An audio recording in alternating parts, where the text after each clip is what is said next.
Okay, we are live streaming into YouTube and various other places, as well as here in the Zoom room, and that means the event's not far off getting started. With that in mind, do us a favor, type in where you're watching this from, and we're going to play a quick timer before we get started.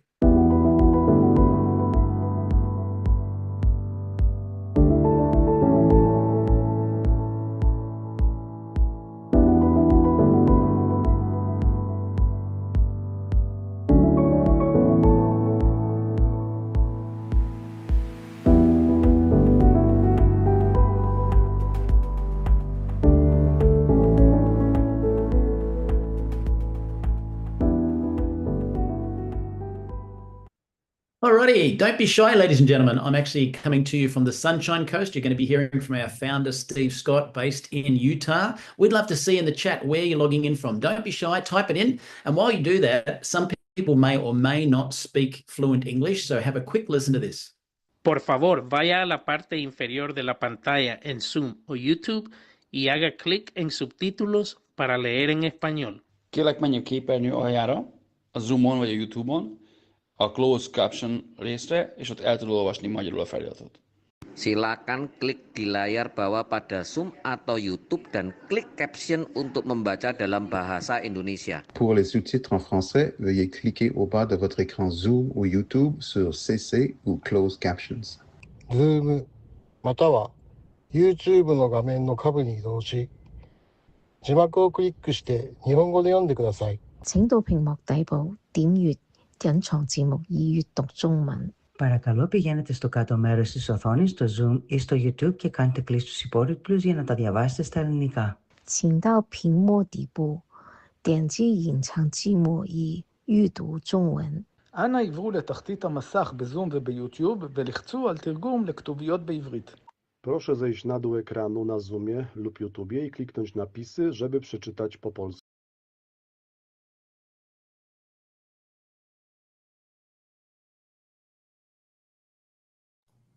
You're muted, Michael. Thank you, Steve.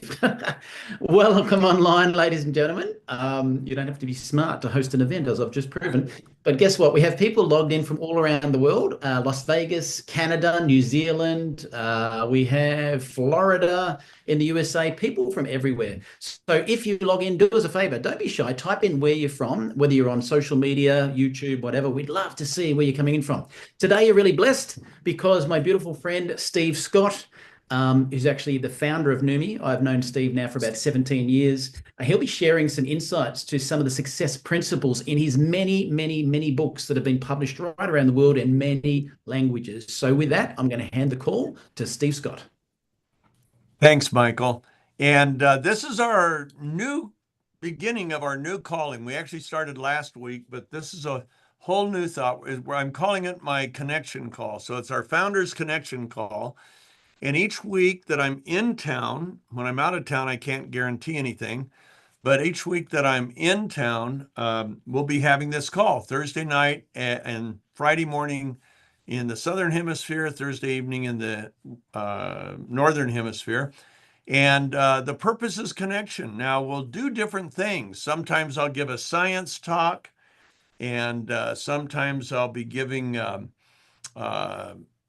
strategies and skill sets instruction.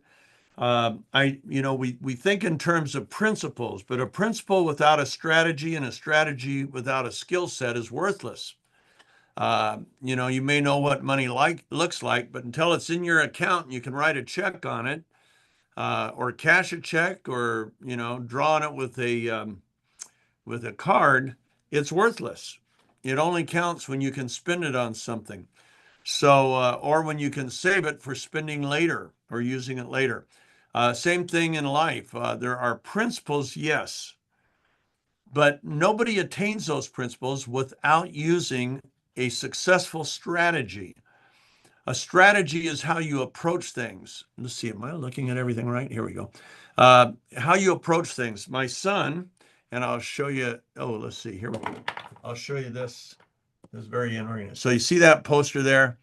That was my son winning the U.S. championship in high school in high jump. He was jumping about 9 inches over his height.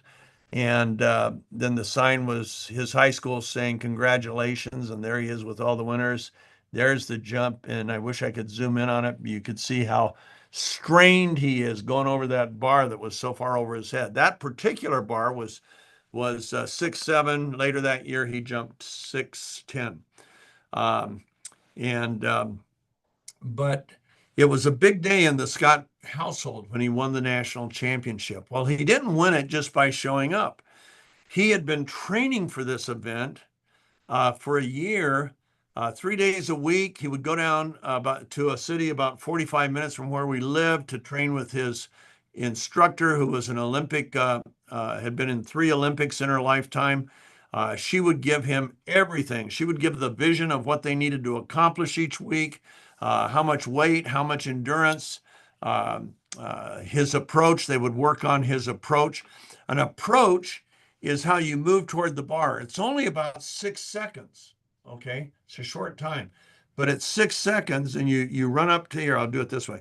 You run up to the bar. Oops, everything's backwards on this camera. Try that. Anyway, you run up to the bar, and right before the bar, you do this high torque turn, and you take 2 more steps, and then you're leaping over the bar. And in backwards, it's called the Fosbury flop. And it's quite amazing. You don't have a pole or anything else, yet you're jumping over a door. I mean, the height is the height of most doors in the United States. You're jumping over that. You're jumping 9 inches over your heights. If you're going to win, you're jumping that high. Anyway, but that approach is critical. They worked on it every week. 2 days a week, they worked on the approach for months. And then so how you approach a strategy is simply an approach. How you approach a problem that you want to solve, how you approach an opportunity that you want to reap the reward from, how you approach, let's see, how you approach a project, an opportunity, how you approach a failure in life, because everybody fails. Thomas Edison failed more times on projects. He actually probably sustained the most failures of any businessman in history, but he learned a technique, a strategy with skill sets and techniques, a strategy to creatively persist through that failure to achieve success. Okay, but failure comes. In fact, Edison had, 6 things he did that allowed him to persist or persevere through more failures to achieve more successes than any man in history, in business history. That's saying a lot. He had over 1,000 patents. Oh my gosh. In my lifetime, I've had, with other people, the companies I've had, we've had a few patents, 1,000 patents, little patents like on the electric light bulb, on recorded sound, on transmission and reception of recorded sound, on cement, a way to make cement. He had the patent on that. So anyway, but he had a lot of failure. And so one of the things we're going to talk about tonight is a strategy. There's 15 strategies that changed my life. Now, where did those strategies come from? They came, as I tell in this book, this was a worldwide bestseller. It's in like 50 languages. It came out in 2006. It's called The Richest Man Who Ever Lived, King Solomon's Secrets for Success, Wealth, and Happiness. And what happened, I had flunked. This is another book. This was my first book. And I had flunked in 9 jobs in my first 6 years after college. Here I had a college degree in business, and my field was marketing. And look at the failure. Look at the outcomes. Quit, failed, fired, quit, failed, fired, quit. One time when I quit, I was about to be fired. My income during that first 6 years never went over half of the average American wage earner. And when this book came out, the title over the back cover says, "Seeing a resume like this, how would you have rated is that what it says? Yeah, rated. I'm reading it backwards. Rated Steve Scott's chances of making millions, because that's what happened on job number 10. Job number 10, I started with one partner. He had $5,000. This is in 1976. $5,000 was the, you could get a pretty nice car. Couldn't get a luxury car for that, but you could get an okay car. Gasoline was at 39 cents, 40 cents a gallon in 1976. And we started this business with $5,000. Job number 10 for me, but we were a partnership. And Bob Marsh and I started it. 5 months later, the sales of one product that we were bringing to market, a breakthrough product, hit $1 million a week. Now, $1 million a week back then was a lot of money. And that from a $5,000 investment, are you kidding me? It was amazing. And that was just the beginning. By the time I retired 35 years later, we had created more than 24 companies. We had done billions, not millions, billions of dollars in sales and hundreds of millions in profits that we shared. By that time, our partnership had grown to about, let's see, six or seven of us. But it was a lot of money. We made a lot of personal money. And what changed us? What took me from 9 jobs in 6 years where I couldn't succeed no matter how hard I tried. And I tried hard. I had a wife, and for most of that time, I had one child. Then toward the end of, well, actually in 1976, right, 6 weeks before we started job number 10, we had our second baby. And so I wanted to succeed. We never had savings. There were times where we didn't have money to pay the rent or the mortgage when we later bought a little tiny place. And I can still remember our first house was, let me think, it was $29,000. Payments on it were $190 a month. And there were times when we didn't have anything to pay that mortgage down. So it was a miracle that turned into billions of dollars. And of course, for those of you that know me or don't know me, I have a relationship with God, a very personal relationship. In some books I share it, in other books I don't. But usually there's at least a hint of it, because God started everything for me. I was an atheist until I was 16 years old. Now, I wasn't an atheist that wanted, there's two types of atheists. One is called a moral atheist. Now, a moral atheist, that's about 99% of the atheists. They're atheists because they don't want to submit to the will of a higher power. They want to be the God of their own life. I wasn't that kind. I was what's called a logical atheist. I had logical questions and objections that nobody could answer, at least nobody that I knew. And that was a problem.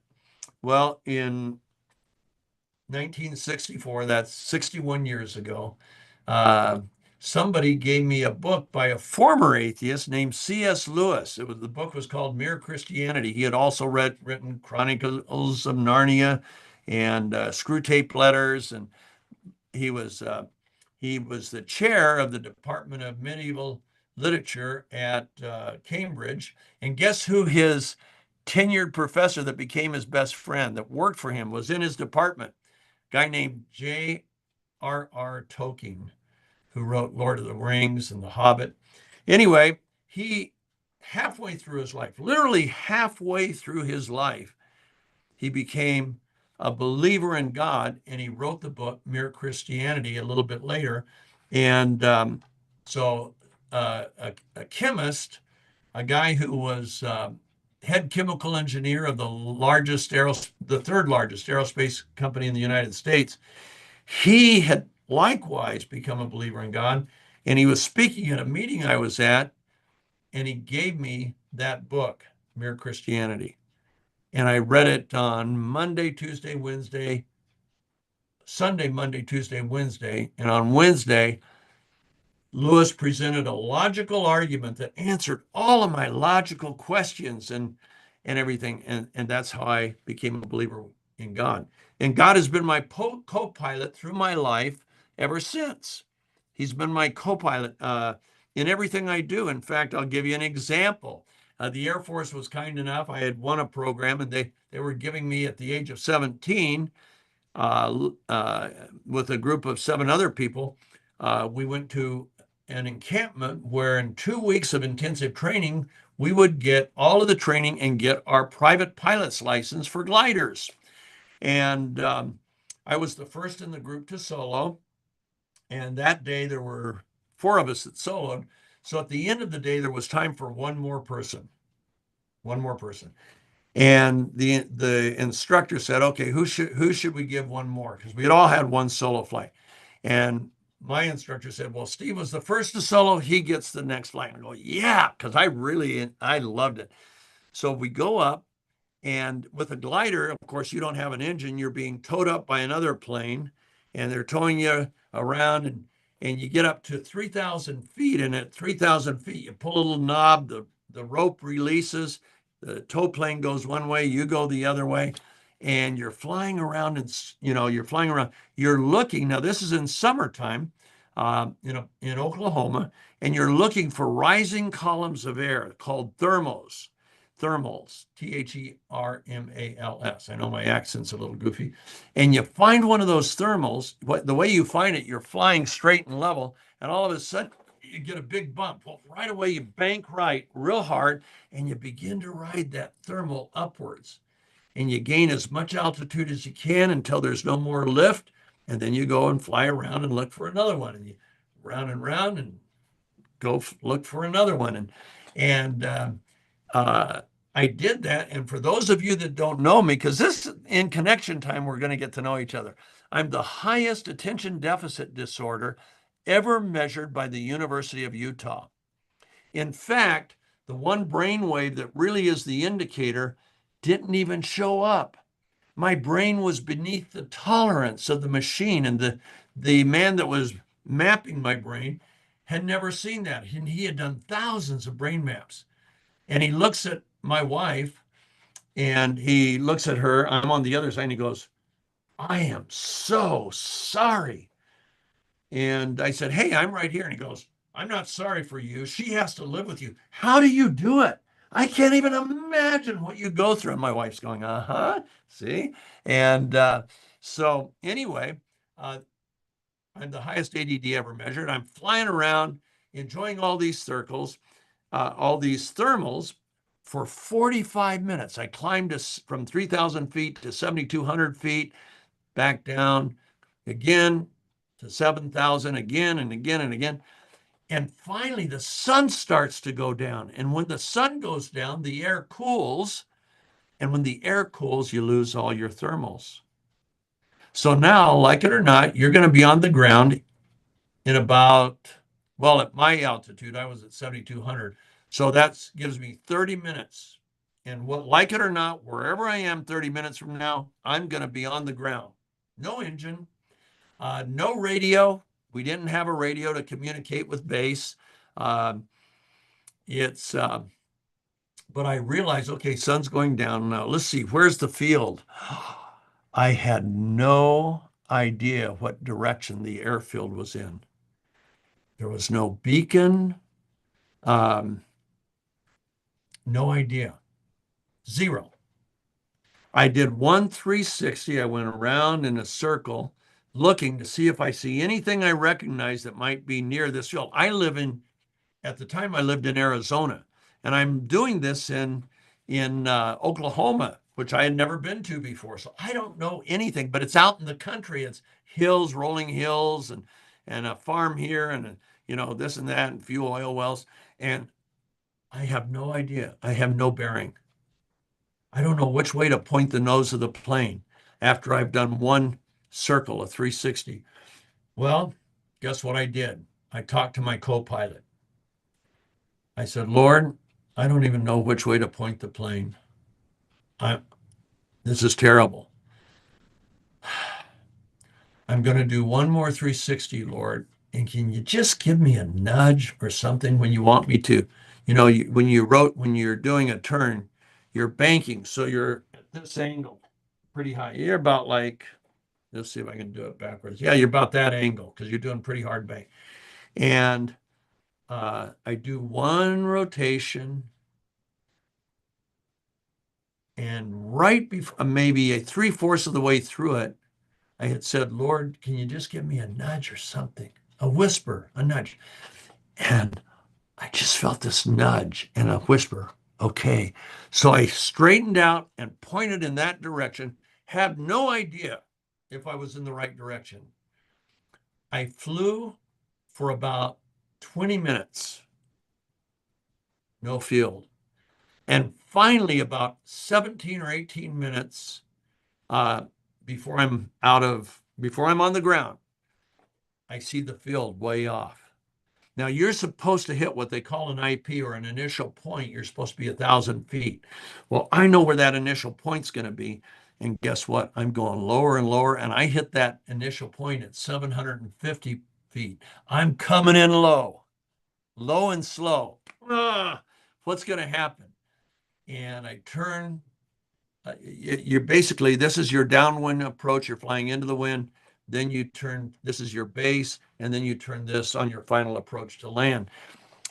And I turn on that final approach, and little did I know, I didn't look at the windsock. I didn't know what way the wind was blowing. It's blowing behind me. No, but you don't land with a tailwind, but I'm coming down. And then as I get closer, I've got a crosswind. A crosswind, you're landing like this, and the crosswind comes at you, and it wants to point your nose in that direction, but the runway's that way. My instructor had not taught me crosswind landings yet. Is this a recipe for crashing or what? And but I kind of just did gut feel, right? So I pointed the nose into the wind. So I'm really going over the runway. I'm going straight and level, but I'm going partially sideways, kind of at a diagonal. I get real close to landing, and I kick out with the stick and rudder, and boom, I hit the ground. Woohoo! And now I'd flown way too far. I'd flown over the operations tent, which I was supposed to be on the ground by that time. And I'm thinking, okay, I'm doing it. And I hit a berm, boom, airborne again with a tailwind. Well, I finally landed about a mile away from where I was supposed to, but I was on the ground and safe, and the plane wasn't damaged at all. So that was real good. But all that to say, everything I've ever done of significance in my life, God has been my co-pilot. In fact, the more I let him control things and I kind of ease off on the controls, guess what? Things go a lot better. And, I was just looking at something. See, there's the ADD. And my wife has to live with that. So do my kids. Well, anyway, all that to say, throughout my life, I've had hundreds of situations like that where I don't have any control. I don't know what's happening around me. And in comes the Lord. We have a little conversation, and he does the work, and I kind of just glide. I just kind of cruise. Well, what happened, I was with a dear friend of mine who was one of my mentors after I lost my 5th job. And I said, Gary, I don't know what to do. I can't succeed no matter how hard I try. I just got fired from job number 5. And I don't know what to do. I know I'm not stupid. I have a good IQ. I know I'm not lazy. I'm first in, last out at every company I work for. And I know I understand my craft. My degree is in marketing. I understand consumer behavior, consumer psychology. I understand how to market, but I can't succeed. And he said, let me pray about it. And the next day he comes in and he says, how would you like to be smarter than all your bosses? I was 26 at the time. I'm 76 now. And I said, yeah, right. And he said, no, there's one thing you could do for 2 years. Do it for 2 years. And in 2 years, you'll be smarter than all your bosses. And in 5 years, you'll probably be a millionaire. And I laughed because that was so ridiculous. The only reason we had breakfast that day is 2 women in a Bible study I taught had anonymously left groceries on my doorstep. Otherwise, we had no food, no money, nothing in the fridge. and we opened the door and there they are. I didn't even find out for 30 years who the women were because nobody would own up to it. And so we had breakfast. But I said, Gary said, how would you like to be a millionaire in 5 years? Well, that was ridiculous. That was stupid. But smarter than my bosses, that attracted me. I said, okay, what do I do? He said, there's 31 chapters in the book of Proverbs. There's 31 days in the month. Every day, read the chapter of the day. So today is February 27th. So today I would read Proverbs chapter 27. And he said, with pencil and paper in hand, and write down the wisdom and the insights and everything you gain that's practical. And literally the next day, start applying it to your work. And he said, Steve, I promise you, it'll change everything. Well, Gary was wrong. I don't know if I ever have been this smarter than all my bosses. That may have happened, but it didn't take 5 years to become a millionaire. It took 2.5 years. I was a millionaire, going from less than half of the average wage earner. My average wage was $1,000 a month. The average wage earner in America was making $24,000 a year. I was making $12,000 a year. From that to becoming a millionaire, strategies from the book of Proverbs that are in this book called The Richest Man Who Ever Lived. Phoebe saw me on Larry King Live 2 years before she joined my first network marketing company. And so somebody came along and said, our founder is a guy named Steve Scott. And she reaches and she pulls out her book and she said, this Steve Scott, yeah, that's the guy. Well, Phoebe and I have had a wonderful relationship now for at least 15 years. I'm probably closer to 16 or 17. And so strategies. So today we're going to look at this one strategy that Edison used to creatively persist through failure. Now think about that. I want you to think about a failure that you've had in life. Maybe you've lost a relationship, maybe a marriage. Maybe you have children right now that won't talk to you, that are out of relationship with you. Maybe you've failed on job after job like I did, or project. You get this exciting project, you're all excited, your boss is giving it to you, woohoo, only it fails. And now everybody looks at you goofy. You know, when I lost job number 3, I was working for a company of 3,500 people. The marketing department, which was the cherry of the company that everybody wanted to be in, had 150 people in it. And my boss was a marketing guru. This is in 1972.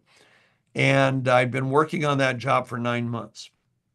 He calls me into his office, says, sit down, which was the nicest thing he said that day. Then he looked at me and he said, Steve, you're the single greatest disappointment in my entire career. It's a little harsh. You will never succeed in marketing. My chosen field.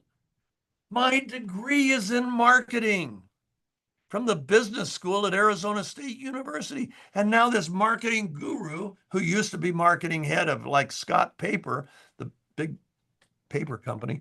And he says, I'm never going to succeed in marketing. And then his final statement was, you've got 20 minutes to clean out your desk. Whoa.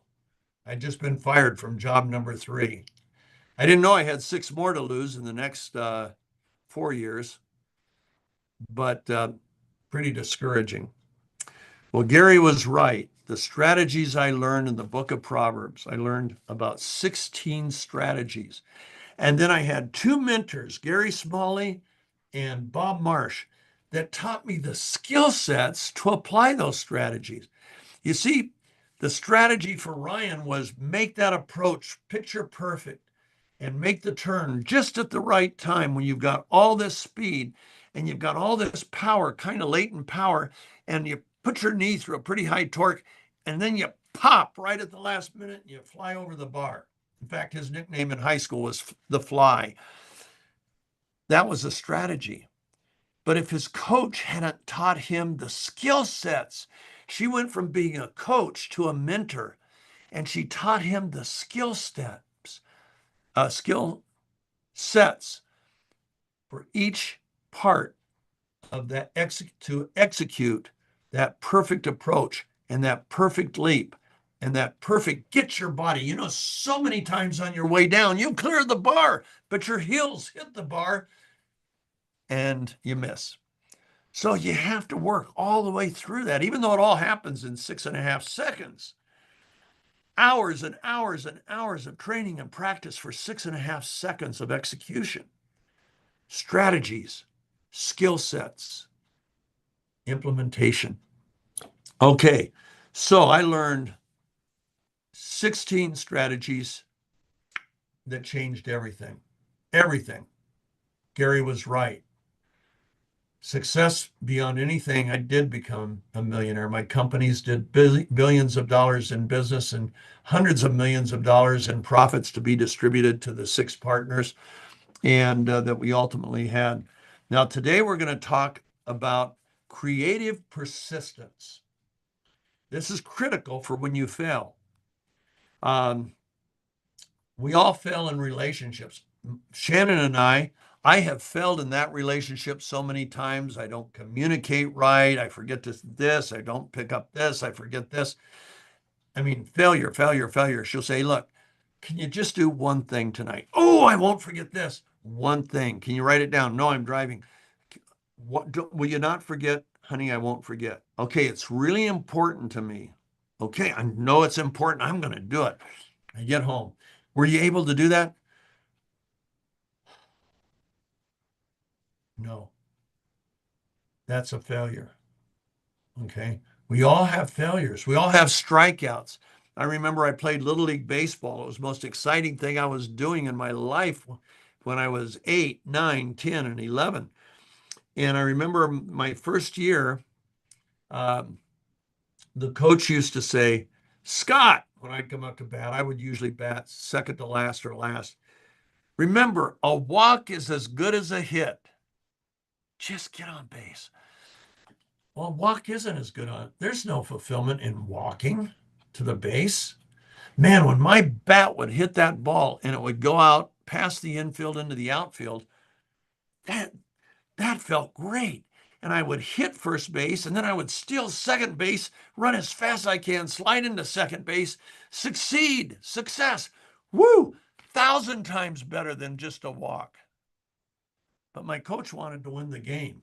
He didn't want to make a baseball player out of me. So he said, Scott, walk's as good as a hit.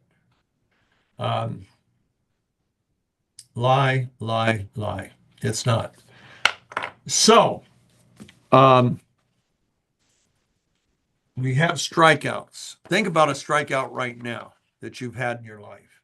It can be a failed project. It can be a failed marriage, a bad relationship. Think about it. Okay, everybody have it in your mind. There's 38 people on this call. By the way, people thought I was repeating the same thing that because the picture and the announcement was the same as that. That's not tonight. This is connection time. And so I'm teaching a strategy. And so if you've thought about that failure, I'm going to tell you what to do with it. One of 2 things. You're either going to creatively persist so you don't fail in that same thing the same way in the future, or you're going to turn away from it and start something new. But you're going to use these strategies and skill sets so you don't fail on the next thing you attempt. Okay. One of the great baseball players of all time in the United States was a guy named Ted Williams with the Boston Red Sox. He's the only hitter that had seasons, he actually had 2, where his batting average was 400 or greater. Nobody else in the history of baseball has done that, but he did it twice. And after every game, he would get game film and he would watch his trips to the plate, usually 3 to 4 times at bat in a game.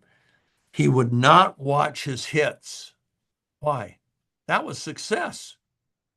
Don't need to learn what I did right, because all that's he watched his strikeouts. He watched his failure. How did that pitcher get me? What did he do? Did he throw fastballs, curveballs, sliders? How did that guy get me? Because I'm not going to let him get me next time. He got me this time. He won't get me next time. And that's what he looked at. He looked at his failures. Well, your failures can have the same impact on you that his had on him, in the sense that they become the very best mentor you can find. They will show you what not to do to fail, so you can then figure out what you can do in place of that to succeed.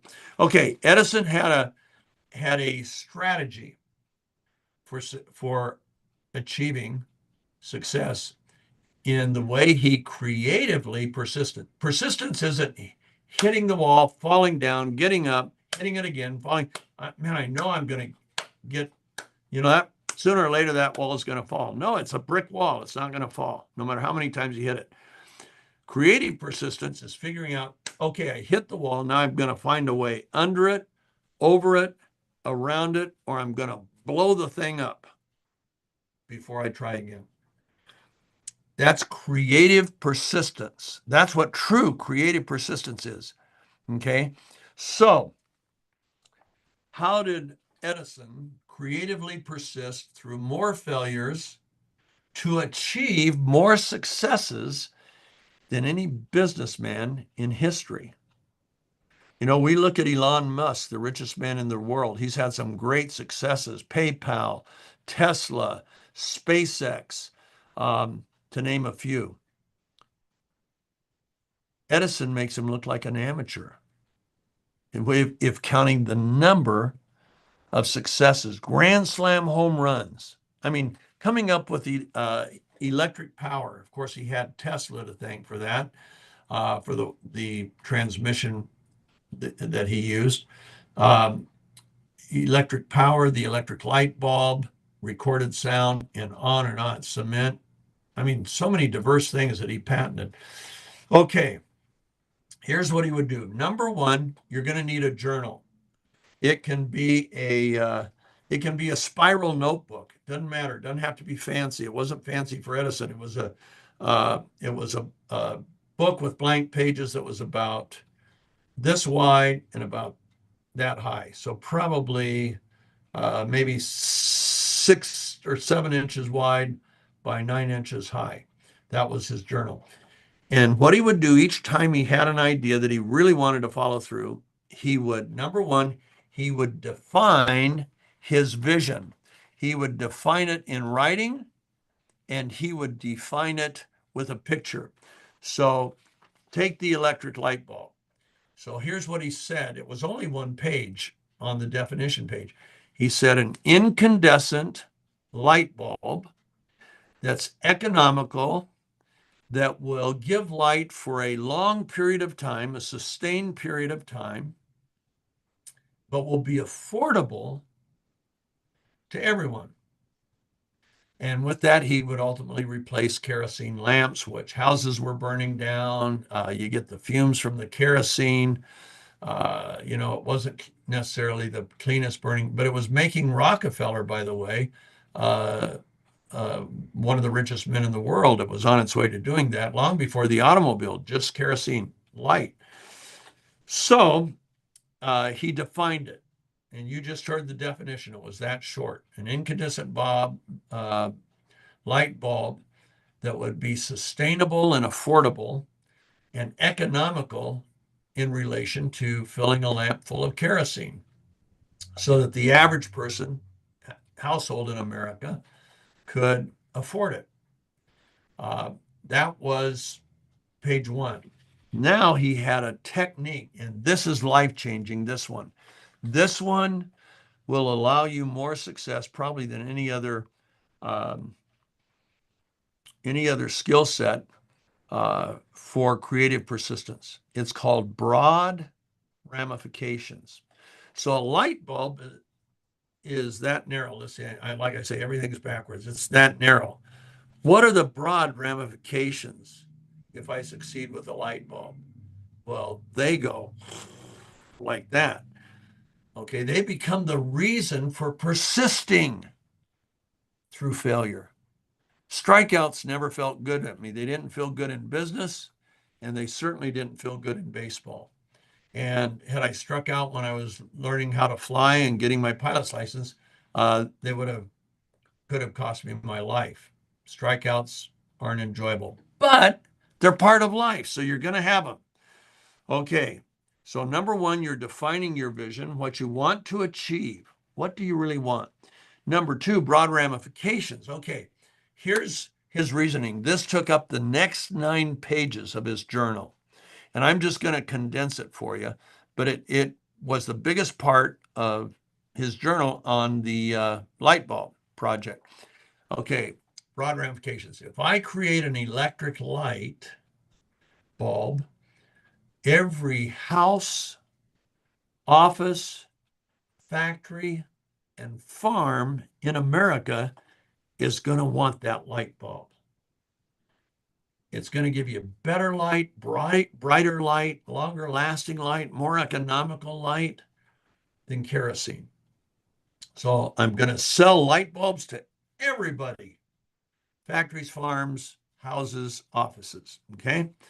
Now, as long as I'm doing that in the United States, to do that, I'm going to have to create and transmit electric power. Because right now, no home, no farm, no office building, no factory in the world has electric power. So to light a light bulb, I've got to get electricity from someplace where I create that electricity, that power, a power station. I'm going to have to transmit it to the homes, the factories, everything. So I've got to create electric power. And I've got to do it efficiently enough that I can sell it for cheap.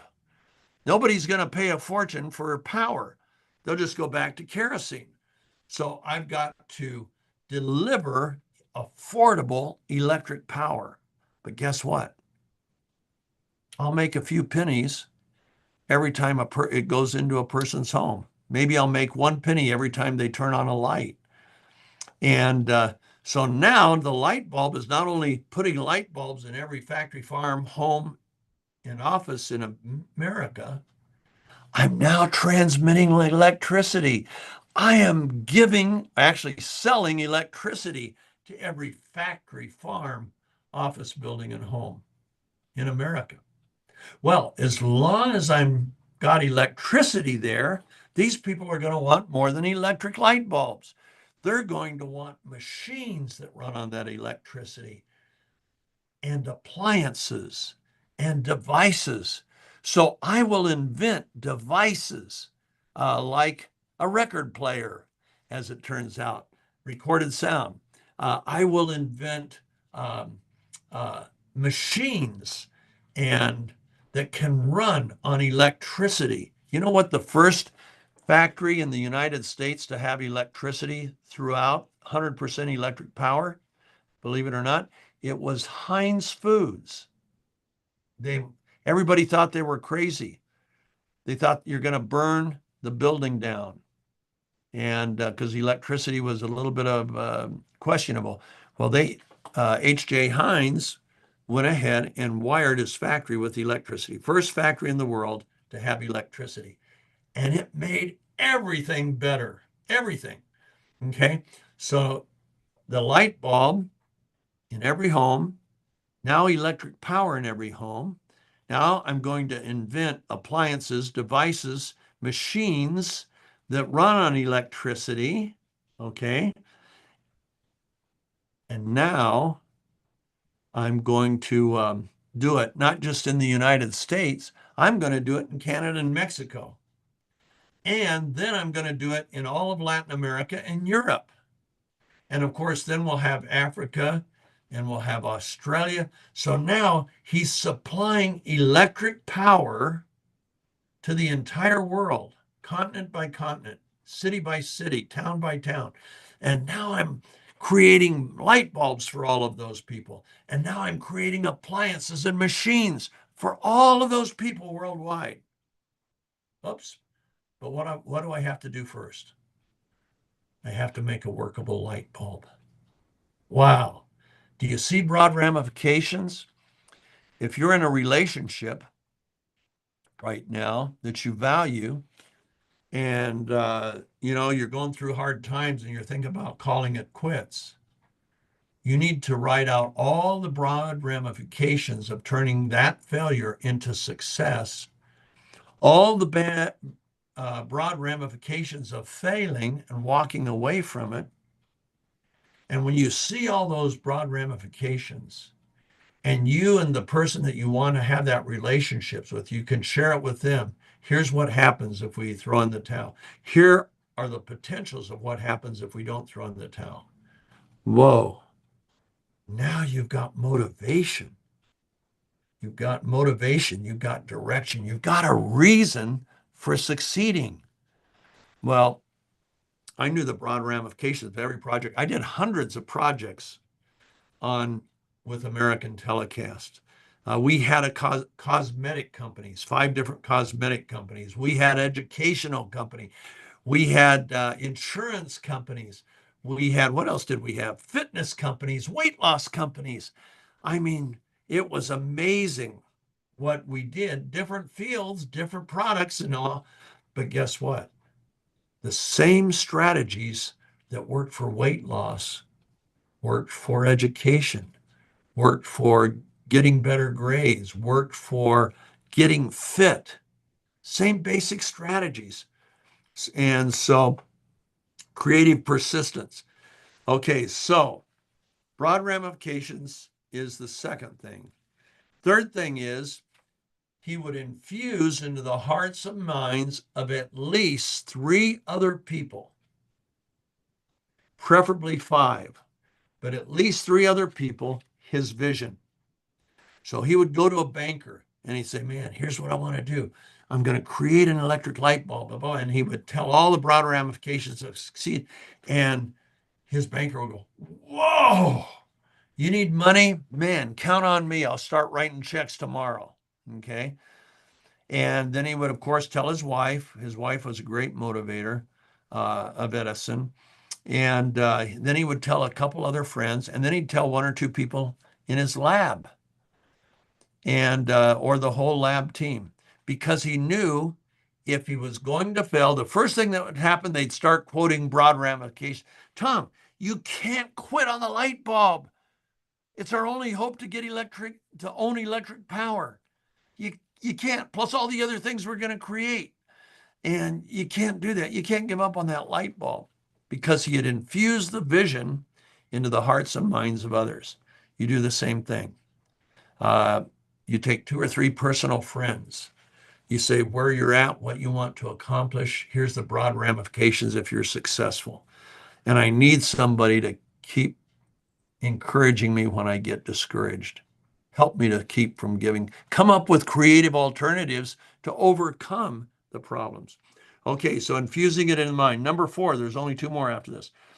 Expect criticism, problems, failures. Expect it so they don't take you by surprise. I'm going to have failures. Edison tried 400 different filaments, the little thing that burns in the light bulb, 400 that didn't work. And when he was asked after 400, Mr. Edison, how does it feel to fail 400? We heard that you failed 400 times, reporters say. How does that feel? He says, I haven't failed 400 times. I've taken 400 steps towards succeeding. You see, all a failure is succeeding. Zig Ziglar, when he reviewed my first book, he said, through his personal failures and outrageous successes, Steve Scott reveals surefire principles and strategies that are timeless and right on target. Now, here comes the big statement. Steve is living proof that failure is an event, not a person. Now, people tend to lump it all together, right? You make a mistake and your wife says, how many times are you going to make that mistake? Or I can't believe you made that. And last week you did this, and last month you did that. And what, piling it on. Well, if you expect failure, you learn how to deal with it. in a way that's going to make you more, just like Ted Williams. Every time he struck out, he'd go back and review, how did that guy get me? What did I, don't worry about what other people do wrong. If you're in a relationship that's suffering, don't worry about what the other person's doing wrong. Worry about what you've done wrong, because we want you to succeed. So you make a list. You write it out. What's gone wrong? What have I done wrong? Well, I didn't listen. That's a big one. I didn't know how to communicate my feelings in a way that the other person would listen to my feelings, and on and on and on. Well, those become steps towards success. Okay, so you expect criticism and failure. Now, one of the things we'll learn, there's a way to deal with criticism to where it becomes one of your best friends. Right now, you don't have to raise your hands, but I want every one of you that hates criticism, at least in your mind, to raise your hand. How many of you love going over to an in-law's house and having somebody in your family criticize you? Nobody. But do you know there is a skill set that we're going to teach in this that shows you how to reverse all that? So that the more criticism you have, when you learn the right way to deal with it, number one, it won't hurt you emotionally. Number two, it's going to show you how you can improve and how you can be better. Solomon said that a wise man loves reproof, loves correction. Why?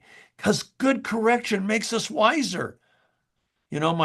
My poor kid, Ryan, is our senior vice president here at Neumi, and he drives whenever he and I go to lunch.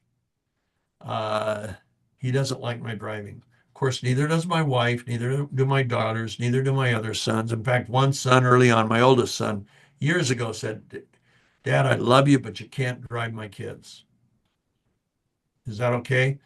I'll drive, or we'll have somebody else drive when my kids are in the car." I said, "Sure." Phoebe's been on the phone with me, and so has Rhonda Dasher, hundreds of times in my life, and while I'm driving. And the one thing they hear all the time is, "Oops, missed another exit," because my mind is on what I'm talking about. Okay, so we'll show you how to deal with criticism, and you can text. Let's say you can text Sergio at Neumi.com. Sergio, Sergio, with ideas that you would like me to talk about. For example, criticism. If that's one of the things you want to learn how to deal with, I can do a whole one of these on criticism. Okay. So he expected that, Edison. So it never took him by surprise. Failure, problems, nope. He just expected. Number 5, and this is critical, using your failures, your problems, your strikeouts as springboards to success. So Ted Williams sees, for example, that every time a guy throws a curveball, particular guy, it drops from left to right, and it drops about 5 inches in his mind. So he knows that guy's up there. If it looks like he's going to throw me a curve, I'm going to swing so that meat of my bat is 5 inches lower. Boom, next time he hits that guy like the pitcher can't believe it. So the failures become springboards to success, and you have to learn how to do that, and we'll show you. Number 6, and this is our last one, learn to recognize three-legged horses. My boss was asking a total stranger, businessman who had been in Fortune magazine, to loan him $250,000. That would be like you asking for $10 million today. This is about 1969. And he was in the office, and he sees a three-legged horse laying on the desk. And at the end of the meeting, he did get the $250,000, but at the end of the meeting, he asked the guy, he said, "I got to ask you, what is with that broken horse on your desk?" And he says, "It teaches me, it reminds me every day that if I put money into something and it doesn't work, and I decide there's no way to make that sucker work, realize it's a three-legged horse. You can keep a three-legged horse in the barn, but you can't put him into a race. And he says, it helps me walk away from failure instead of spending too much time, too much money, because some things won't work. Edison walked away from a lot of his failures because he realized they were three-legged horses. Okay, now let's talk about relationships. If you're in a relationship that's toxic, where the person is constantly criticizing you, where they're, no matter what you do, you can't fulfill theirs. And I'm not talking marriage necessarily. I'm talking toxic relationships. We all know people that are toxic. What do? You in the relationship. You can still check on them once in a while. You can kind of be, but man, they don't respect your boundaries. They don't encourage you. They tear you apart. They make you feel this big over and over and over again. Even when you say, I'm sorry, I'm sorry. No, they'll come back again and again and again. It's toxic. And they don't respect your boundaries. And boundaries would be another thing we ought to teach, and how to set realistic and effective boundaries. There's a great book by Henry Cloud. It's a classic. He's endorsed a couple of my books, and he was good friends with Gary Smalley. Henry Cloud. The book is called Boundaries. Great book for everybody to buy. And so you learn how to walk away from the three-legged horse. At least don't keep him in the race. Put him in the barn. Put him on the farms. Let little kids come up on weekends and pet him and see your horse up close and personal. But you can't put him in a race. That's a lot of our projects. I've had every three-legged horse I had, every project I killed had a celebrity and an inventor, and I had to be the one to call the inventor and say, I'm sorry, we're not going to go forward with your project. We're not going to roll it out. It didn't succeed, this and that, and this and that. Well, they'd always say, why don't you try this? Well, because that won't make a change, and so on. And then I had to go to celebrities that I had convinced this was a viable project and negotiate with them, their attorneys, their business managers, their agents, all of the above, to get them to say yes. And I had great celebrities, 93 Academy Award winners like Charlton Heston, Emmy Award winners like Tom Selleck, Michael Landon, Harry Morgan, Gavin MacLeod, and Loretta Swit. And I had to go to some of those people and say, it doesn't work. The royalty stream that we expected isn't going to happen. And I'm so sorry. I thought this one, I personally lost a lot of money in this. My partners lost a lot of money in this. And I'm sorry that it didn't work out for you. That's hard, but you got to do it. You got to do it. So that's our lesson tonight on creative persistence. We're going to have one call each month that is a technology on Neumi, breakthrough technology. Look at what I got today from one of our scientists. Woohoo! This is mapping out the impact of our technology and products on genetic expressions. 2 different clients. Whoa, what a difference. And these are different inflammation markers these are the genes of different inflammation markers and how we impacted it. No, man, it ought to be daily reading for everybody. It's so encouraging and positive. It blew him away, blew Dr. Crozier away, blew me away. We'll be sharing it down the roads. He's doing it on a lot of different things. He's only been with us on our board for probably 2 weeks, and he's already turning out stuff like this. It is amazing. So there'll be a technology day. Then we have our connection days. Connection days will be me teaching. If you supply me with questions that you have, some days we may open up everybody's microphone and Michael can call on one person at a time with questions. So this is all about you and it's all about me. It's our connection time because we are a Neumi family. And I'm so grateful for each of you. I love you. And Michael, this is the end of connection call number 1. Are you there? Beautiful. Yep, Oh, yep. good. Beautiful, Steve. Thank you so much. And guys, I love the statement that, if you want to be a millionaire, take one to lunch. If you want to sell billions, ask someone who has. has. Now, Steve's done both of those. And so these calls are great for us, for him to tip into your brain the principles that has helped him achieve success. So we're really blessed at Neumi to have that. We have many calls during the week, guys. So next week, same bat channel, Tuesday, Wednesday, Thursday, plus some other calls in the Northern Hemisphere.